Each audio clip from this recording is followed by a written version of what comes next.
इचलकरंजीतील गुरुकृपा इलेक्ट्रॉनिक्समध्ये या व खरेदीचा आनंद लुटा।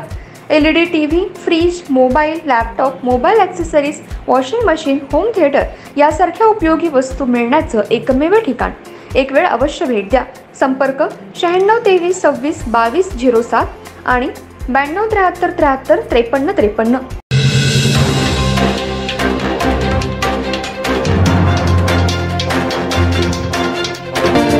नमस्कार, मी तेजस्विनी मगदूम। एम मराठीमध्ये आपल्या सर्वांचं स्वागत आहे। पाहूया ठळक घडामोडी। इचलकरंजी शहरात लाच प्रकरणी सीबीआयने अटक केलेले इंडियन बँकेचे कायदा सल्लागार ॲडव्होकेट विजय तुकाराम पाटणकर वय 38 राहणार इचलकरंजी यांना न्यायालयाने सोमवारी जामीन मंजूर केला। संशयिताच्या वतीने ॲडव्होकेट मेहबूब बांदार यांनी काम पाहिलं, तर सीबीआयच्या वतीने विशेष सरकारी वकील ॲडव्होकेट सरदेसाई यांनी बाजू मांडली। घरावर होणारी जप्तीची कारवाई पुढे ढकलण्यासाठी 1,70,000 रुपयांची लाच स्वीकारल्याप्रकरणी इंडियन बँकेचे कायदेशीर सल्लागार ॲडव्होकेट विजय पाटणकर यांना सीबीआयच्या लाचलुचपत प्रतिबंधक विभागाने अटक केली होती।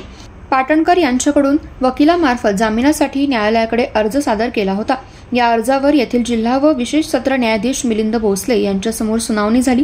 सुनावणी दरम्यान ॲडव्होकेट मेहबूब बांदार यांनी आणि विशेष सरकारी वकील सरदेसाई यांनी मांडलेला युक्तिवाद ऐकल्यानंतर न्यायालयाने ॲडव्होकेट पाटणकर यांना 50,000च्या जातजुमलक्यावर तसेच दर 15 दिवसाला पुणे येथील सीबीआय लाचलुचपत प्रतिबंधक विभागाच्या कार्यालयात हजेरी देण्याच्या अटीवर जामीन मंजूर केला।